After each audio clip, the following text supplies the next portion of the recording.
Welcome back to the Deep Dive with Jill and Jack. Today we've got something a bit different, actually quite unique. We're getting an inside look, pulling back the curtain on a real client session.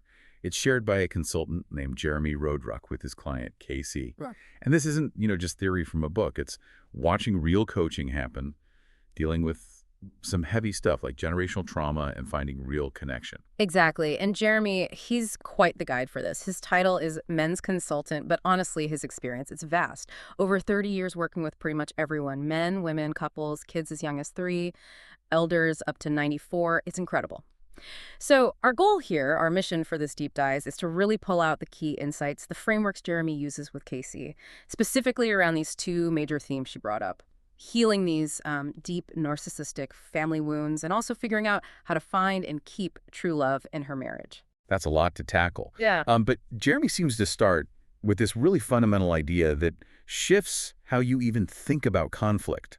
Let's talk about that core realization he had as a kid. He called it an existential break. Yeah, that's right. It's pretty profound, actually. He figured out, maybe around age 5 or 6, that, quote, what people say, what people do, and what people mean are 3 different lines. They often just don't match up at all. And that mismatch, that explains so much, right? Why simple talks can feel so complicated. And it leads straight into his idea about individual reality. If my lines are different, well, yours must be fundamentally different too. Precisely. He really hammers this home. Everyone's living in their own little universe or bubble. Our bubbles, they bump into each other, they intersect, but they don't fully merge. And here's the key part. There's no single template. No one person is the standard that everyone else should be measured against. So just accepting that everyone, yourself included, is working from their own unique programming, their own neurodiversity, it kind of dismantles your ability to just label someone else as wrong. It completely changes the rules of engagement.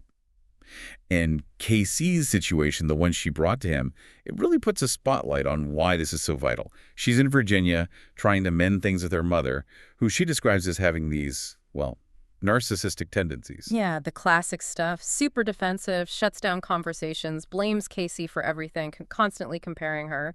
And Casey left home at 17, so, this isn't new. It's a wound that's been there for decades. Okay, so where does Jeremy even begin with that? First step, always. What's the goal? He pushes Casey to define what a good relationship with her mother actually means to her. She was clear she doesn't need her mom's love. She says she handles that herself, but what she craves is being heard and respect. But then comes the tricky part.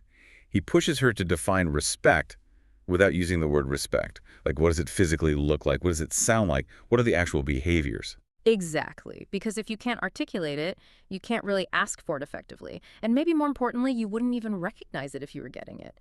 It shifts things, doesn't it? You can't just be a victim of something you haven't even defined clearly for yourself. Okay, let's apply that focus to the problem itself, the disrespect Casey feels from her mother, the blaming. How does Jeremy break that down? He connects it directly to something he calls the 6 human needs. We all have them. In this case, the mother's blaming. It's likely an unconscious attempt to satisfy her need for certainty and significance. Certainty and significance. How does blaming someone else achieve that? Well, think about it. If the mother blames Casey, it must be you. Then internally, she's reinforcing her own certainty. See, I know what's going on. I'm safe. And her significance, Briggle, it's not my fault. I'm okay. I'm the one who's right. It's like a shield, a way to protect her own sense of self. Okay, I get the why behind it now. It's self-preservation. But that doesn't make the words hurt less in the moment. How does Casey actually handle that, like when the attack is happening? This is where Jeremy offers a really practical tool, a mental reframe. He calls it adding the for me delation.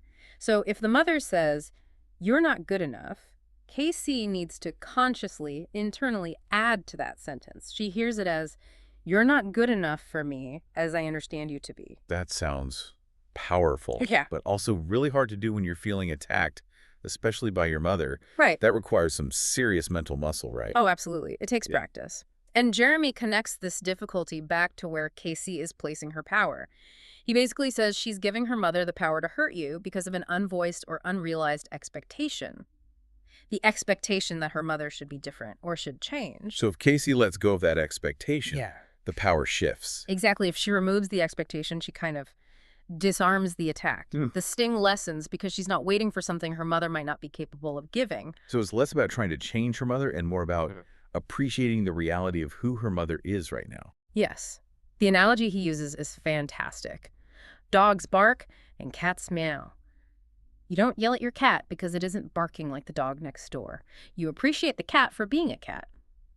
Appreciation here means accepting her mother right where she is on her own journey, and realizing, importantly, that age and wisdom are not the same thing. Her mother's defensiveness, her blaming, that's just her current reality, her current model of operating. Okay, but what about boundaries? Casey asked about emotional abuse. I Yeah. mean, if the behavior is genuinely hurtful, isn't drawing a line crucial? It is, but Jeremy frames it in a way that puts the power back with Casey. He says emotional abuse only if you accept the story, only if you allow it to continue. Now, that's a deep concept. It doesn't mean the mother's actions aren't harmful or wrong, but Casey's suffering, the depth of her pain, is tied to whether she buys into the narrative her mother is selling the story that Casey is the problem. So accept the mother's reality. She acts this way, but reject her story that Casey is flawed because of it. Precisely. It pulls Casey out of that passive victim role, which leads to another really important mental shift he guides her toward. Moving away from asking, why? Why is this happening to me? Which just keeps you stuck in the hurt. And even moving beyond saying, life is happening for me, which is better, but still a bit passive, To what? What's the more proactive stance? to actively thinking. I can find the learning or the opportunity or the standard or the guideline in any situation. Yeah. That, for Jeremy, is the real definition of responsibility. The ability to respond thoughtfully instead of just reacting emotionally. She doesn't have to like what's happening, but she can choose what lesson to take from it, what standard it helps her set for herself going forward. That idea, extracting the learning and setting your own standard, seems like the perfect bridge to the other major issue Casey brought up. Her romantic life, her marriage. It connects directly. She moves from her mother's dynamics right into her marriage, where she feels kind of suffocated. She describes her husband, he's around 36, 37, as maybe lacking that deep commitment to personal growth. She feels stuck in this caretaker role. Always trying to coach him, manage him, push him along. Yeah, exactly. And Jeremy's take on this is pretty blunt. He tells Casey she's basically trying to solve a problem her husband doesn't actually think he has. Real, lasting change. It only happens when someone owns their own deficiency, their own need for growth. All her effort, all that pushing, it's actually just making him more passive. It enables him to rely on her instead of stepping up himself. Oof, that's tough to hear, I bet. Definitely. And it ties right into another core Jeremy principle. Expectation is the death of all good stuff. As soon as you have expectations of someone else, it slides into obligation, maybe even entitlement. And that's where the joy, the appreciation, it just evaporates. He shared his own approach. He expects literally nothing from his wife, but he appreciates everything she does. Yeah, nothing. How does that even work in a marriage? Don't you need some shared expectations for, like, partnership? It sounds radical, but the focus shifts. It's not about expecting things from the other person. It's about clarifying your own needs and your own vision for the relationship. So for KC, the work isn't on your husband. It's on her defining her relationship vision. What's the purpose of this marriage for her? And then defining her absolute non-negotiables, her 5 to thrive, as Jeremy calls them. The personal rules she needs in place to feel whole and respected, regardless of what her husband does or doesn't do. So she stops playing the waiting game, waiting for him to change to meet some fuzzy expectation, and starts building her own rule book for how she operates within the marriage. Exactly. And she has to be prepared using that reason, season, lifetime framework to recognize if the game becomes unwinnable according to her rules. If it does, choosing to step away to get off the bus isn't failure. It can be an act of appreciation for herself and even for him acknowledging this isn't working. It sounds like Jeremy lives this stuff too. You mentioned he shared a personal story. Yeah, it was really powerful. He said he searched for his wife for 30 years. And he knew she was the one after a huge argument. She was incredibly angry with him, and instead of getting defensive, he just apologized. But not a simple sorry. He apologized in a way she'd never experienced, taking full ownership for the impact his actions had on her feelings, regardless of his intent. That vulnerability, that ownership, showed they could operate from a place of, we want to win with each other, not score points against each other. That's real partnership. Okay, so bringing it all together, Yeah. the family wounds, the relationship struggles, it seems to come down to how Casey sees herself, her identity. Absolutely. If she feels like her self-worth is fragile, easily shattered by her mother's words, Jeremy offers this huge reframe. We are not human beings. We are human becomings. Human becomings. Yeah. Identity isn't some solid, fixed thing that can be cracked or broken. It's dynamic. It's energy in motion. You're constantly reinventing yourself. So if you stop seeing yourself as this static object, then the attacks, they lose their target. Because the you they're aimed at is already evolving, already choosing who to become next. There's nothing solid there to actually fracture. That takes the pressure off, Yeah. in a way, Yeah. and makes growth feel more accessible. Does he give concrete steps for embracing that becoming? He does. A clear 5-step process to move out of that feeling of being stuck or victimized. 1, awareness. You have to make the unconscious conscious. That's always the starting point. 2, acceptance. Remember, what you resist persists. Accept her mother's reality as it is right now. Accept the situation. 3, appreciation. Find something to be grateful for. Find common ground. Relate somehow, even within the difficulty. 4, ownership. Take responsibility for your part. Apologize for the impact you had on their feelings.